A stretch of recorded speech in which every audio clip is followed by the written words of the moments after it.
As human beings, there's something called patience when you are investing. Don't look for something, okay, what's my return? What can I get quick? We are so used to what can I get now? But investing is not about now, it's about long term, it's about patience.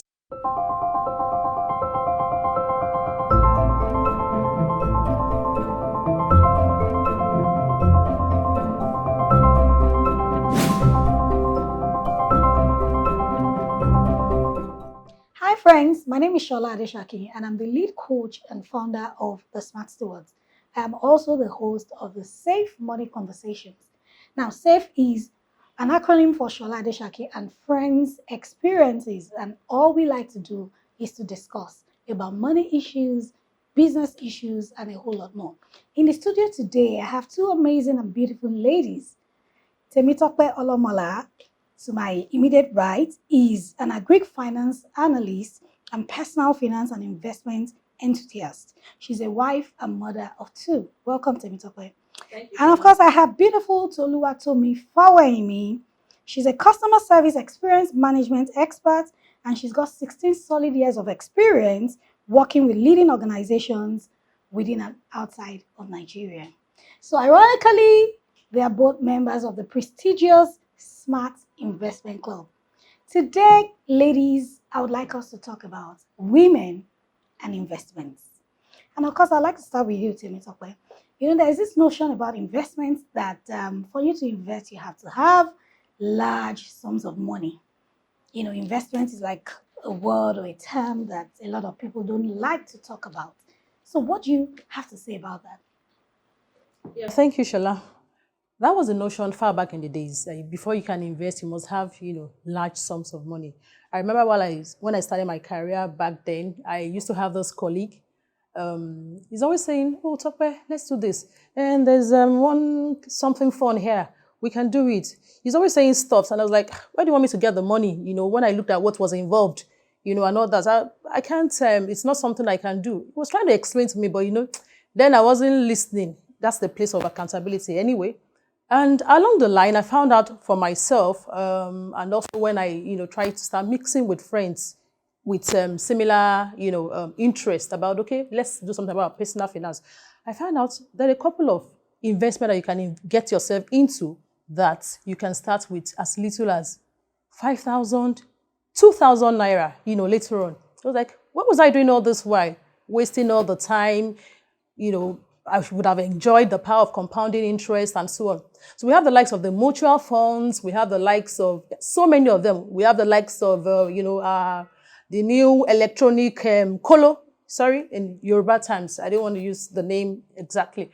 These are kind of investment that, though it might look like savings, but you get returns that are higher than what you get from a regular savings account. So you don't need, so much for you to start. Thank you, an Tope. investment account. I tell people that this generation is particularly blessed. I'll tell you why. Technology has made a whole lot of difference. I remember when I started my career about 18 years ago, you didn't have things like digital saving. You didn't have things like investments. Even though I trained as a chartered accountant, but some of these investment things, like you said, were far-fetched because it'd be like investments. The idea or the notion was for you to invest, you had to have maybe like 1 million naira, 2 million, 3 million. So just taking a cue from what you said, that people could actually start investing with as low as 5,000 naira.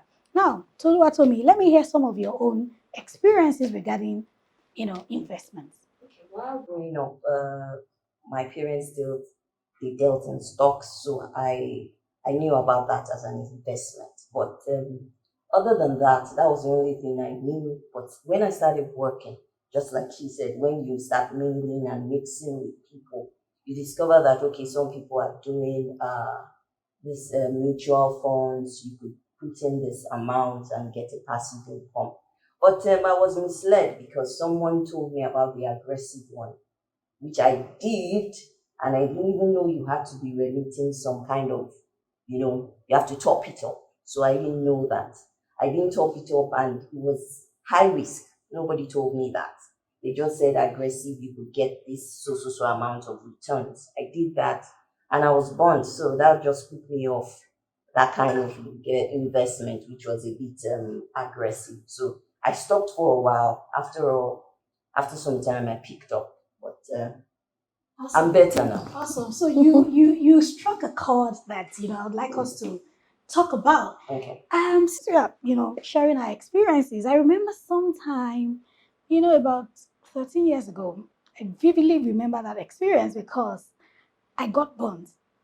So talking about get rich quick schemes. I remember a friend of mine told me about a budding and interesting investment scheme that you put a certain amount of money, and after 2 weeks or so you would get like times three of the sum, without doing any due diligence. Of course, due diligence was not a popular phrase or terminology then. So my friend told me, I think we did, each slot was going to be about 200,000. I of course remember the name of the scheme, but I won't mention it here. So I have this senior friend living in the UK. So I told her, you know what, there's this scheme, blah, blah, blah. And anyway, between the two of us, we put 1 million together. I'm talking about 13 years ago. And we put the 1 million in the scheme. So my friend who introduced me to the scheme, of course, got his money. And just a few days, to get in our own funds, the investment scheme crashed. I remember the office, we went there, you would pay the money in and you would go with tellers. Now, talking about get rich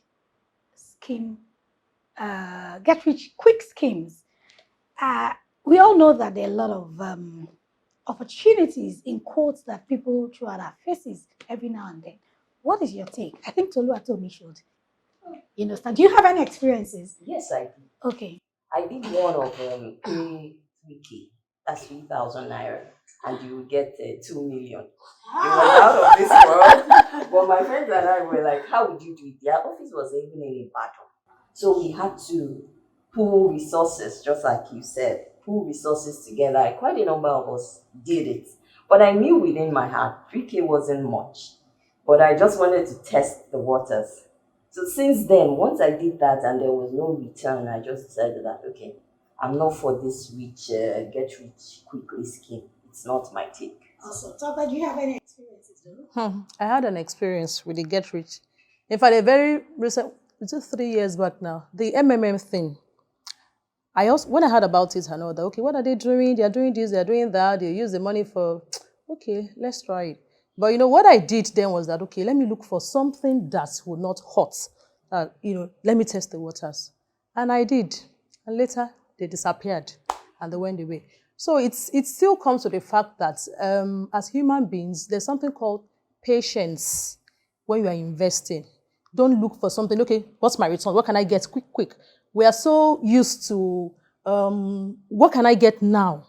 But investing is not about now. It's about long term. It's about patience. And like you mentioned the other time about due diligence, the role of due diligence is critical before you make any investment decision whatsoever. Is it that you want to go into stocks? You must be able to do your due diligence. I remember far back in those days too, my first major investment was actually into stocks. In fact, all my money, anything, because I was always hearing my parents, just like Tomi, my parents were always talking about stock and stuff while I was growing up. They tell their siblings to buy. They are always buying for helping their siblings to buy another. So that was the only thing I knew. The first money I earned or I made was a scholarship that I got while I was in final year. I was like, okay, this particular bank is selling their IPOs. I'm going to buy. And that was how my parents, they invest. I bought. And when I started working, all my money was just going to stock. That's where the thing about concentration risk, as for you to do any kind of investment, you must be able to apportion your portfolios. Yeah, we're going to get into that. We're going to get into that soon. So I'm glad that we have touched on two important points, because I see that people wanting to quickly get into something and making money. I remember that Dave Ramsey would say that building wealth is not a sprint, it's a marathon. I think the most important thing for people to know is that there's no do it quickly or overnight success. I was listening to someone recently and they said that, you see people laboring and hustling and doing a lot for so many years, they're quiet, and all of a sudden, a big break comes, and then people call it overnight success. So you're not privy to all that they have gone through in the past. So I'm glad that we have, made the audience and our friends realize that don't fall victim of, get rich quick schemes. So the next thing I would like us to talk about, remember I said that financial literacy, investment literacy is becoming very rampant. People seem, to be embracing financial literacy, investment opportunities more. Nonetheless, like we said, of course, there are schemes that are scam. So literacy will help them. Now, I would like us to talk about, you're going to touch on that a few minutes ago, investment portfolios. And I'll be, asking you about your own personal experiences. But for the purpose of those watching, I tell people that there are four different classes of main classes of investments. You call it your asset portfolio, asset classes, cash and cash equivalents.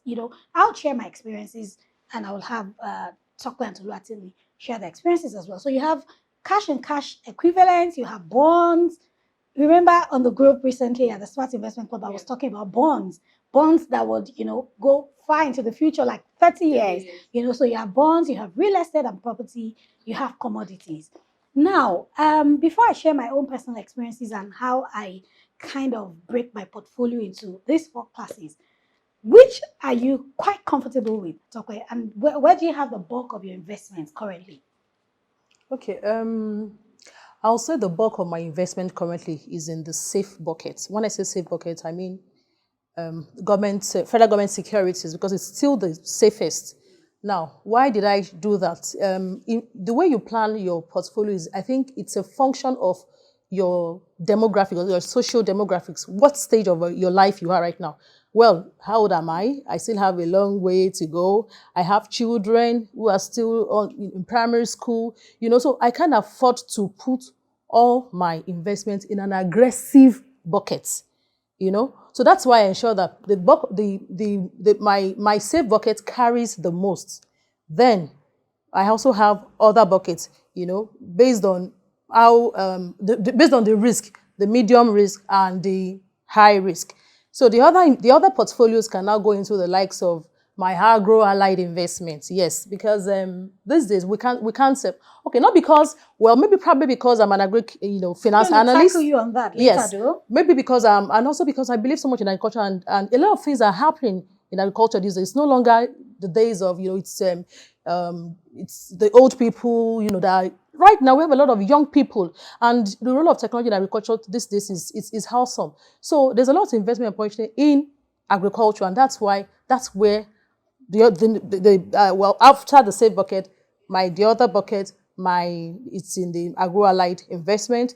Then in the stock markets, for instance, probably because I was bonds then, I made sure that's what carries the lowest, of my investment. So that's how I apportioned my investment and portfolio. Yes, sounds nice. It's nice. So I'm still going to tackle you on the agro-allied bits, Okay. because of course we all know what is happening around here in Nigeria and all across the world. So Oluwatomi, what's your portfolio looking like? The asset classes. Where do you have the bulk of your investments?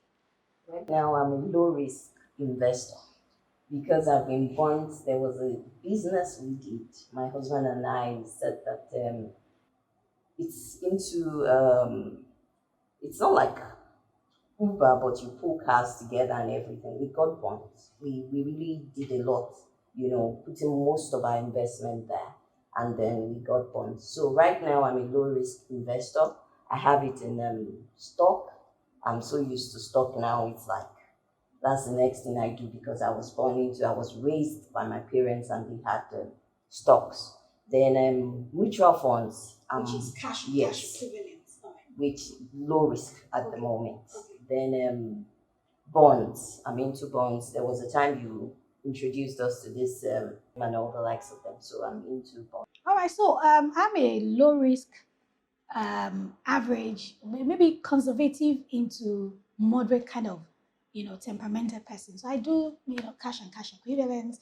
In recent times, I'm going into real estate, and but it just also makes me realize the importance of knowing yourself I tell people there are 4 things you need to know when it comes to investments. Number one, your current financial goals. What are your goals? Where do you want to be? What are the things you need to achieve? I tell people your age. You did mention age. You can't be 60 or 70 and be putting your money in high risk investments. I tell people your risk temperament is also important.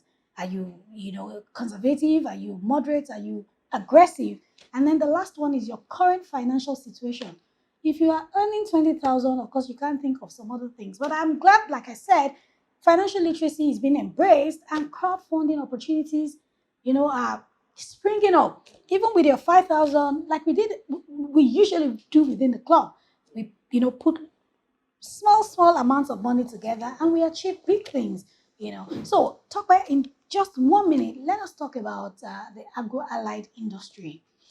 With the current, happenings around, Nigeria especially and around the world, and, some of the macroeconomic policies that our government has come up with, where is the position of agro-allied or on the scheme of things? And do you think it's an area a lot of people should consider investing in, either by directly owning their farms or by crowdfunding? Thank you, Shola. Well, agriculture, for instance, it's one business that one can do. I mean, while you are still in paid employment and nobody's going to query you about it. It's, I think it's, is it by law or standard? What's it called? So, and we have to eat, irrespective of whatever happens in Nigeria. Even if the economy is going down, we must eat. So it's one industry that will never go down. And we thank God the government are coming up with a lot of policies, to favor agriculture and all that. And so also, in these days of, young people coming to agriculture, we're coming in with all all the new things we know compared to those people that used to be in agriculture. And that's why we could be creative with, okay, the ideas we are seeing, crowdfunding, okay, let's say I can't go to the bank to go and get money to fund my agri business because I don't have a property, I don't have this and all that. But I can pull people together and fund this business because I understand it, So that's how this crowdfunding thing started. I mean, for people who are in agribusiness. And we need to be careful, though. When things like this happens, of course, definitely when something is good, you see people that want to play fraud around it. So that's why the role of due diligence and do your own research. And if you don't know, if you don't understand, you consult with people who understand. Now, that's even why it's good for us to also be parts of, clubs or form a community around people with like minds. In such communities, for instance, like what I enjoy in Smart Investment Club, for instance, if I don't understand something or I stumble on something that I want to get involved in, so I ask my people, hey, who's heard about this? And we dissect it. We have people from, who will look at it from the legal perspective, people who look at it from, who look at it together. Now, so also we do in when it comes to making decisions in the agro-allied space. There are lots of them, opportunities. We have the crowdfunding people. We also have the ones that we call them agri management companies. These ones are kind of different from crowdfunding, but to everybody you think is still crowdfunding. They are different just because they look at more long-term, and their model is a bit different. The returns are good, but we have to be careful when you're looking at considering this crowdfunding opportunity in the agri space. When you see a return that looks funny, you need to find out. If a company cannot show you, okay, you are investing 100,000, we are doing maize production, and you look at they can't show you, you can't say the cost of production. To even be able to say that, yes, it is justified. This is how much they are selling it, and this is the returns. They'll be able to justify their returns. Say, okay, it makes sense. Yes, they can pay 15% after 6 months. They can pay this. Or like, I'm paying 40%. What are you doing? Somebody was sharing with me that she saw an opportunity. They said, sorry, what is it? Is it cassava? Oh, they said it's cassava, 40% every month. I was like, who does that? Even if you're planting vegetables, it won't grow in 1 month. Cassava, at least, you're going to take 9 to 18 months, depending on the variety. So how would they be paying you, what's it called? So I asked her to go and find out again. She gave me the details. I checked. We now finally find out that I think what they are doing is not growing cassava, but processing cassava. So if they are processing, they can buy, quickly process, okay, it may be justified, but still do your own research. Thank you, Tope. I mean, quite an interesting conversation. So I'm glad that today we have touched on a few things, how we should not fall victims of, some of these scam, schemes. We have shared our own experiences of, some of the things we've been through, We have touched on asset classes. We have touched on agriculture. So, ladies and gentlemen, there you go. The most important thing that I think you should take out of this conversation is that don't wait till you have your millions before you start to invest. With as low as 5,000 naira, pulling funds together, like you said, within a community, you get to know about a lot of things that you can do. And of course, know yourself, know your risk temperament, your age, will determine a lot of things that you have done. And of course, I'd like, to encourage people to join the Smart Investment Club. Since we are talking about investments today, we have members from all around the world. And what we just do is, we have sound financial literacy conversations. I mean, sometimes I look at some of the things we discussed and I'm inspired myself. A lot of people who have, various experiences talking about, and then we share experiences and of course we practicalize some of the things that we learn. We pull funds together. I mean, it's amazing. I just checked and I realized that we are almost hitting $1 million actually when you convert it to Naira. Some of the investments we have done over the last 10 to 12 months has been amazing. So I'll give you ladies just 30 seconds each to tell us, your parting words for the audience. Tomi, let's go with it. I would say if you've not started investing, you should start now. The little sum you have, the 2K, 3K, by the time you lump it up, you can start investing. Go to any investment house, banks, and just start today. That's my parting word. Start today. Thank you. Okay, I just want to say that little drops, they say, make an ocean. So don't despise the day of little beginnings. If it's 1,000, if it's 2,000, just start now. Start where you are. Don't look at I should have started long time ago. And always take advantage of the power of compounding. Invest for long term. Don't look for short term, sharp. No, invest for long term. You'll be amazed, at what you get at the end All of the right, day. thank you, ladies. It's been an amazing experience. You will agree with me. Until we see you at the next episode, my name is Sola Adesakin. Again, I'm the lead coach and founder of the Smart Stewards and your host at Safe Money Conversations. Keep investing, keep building wealth, and keep growing. All the best.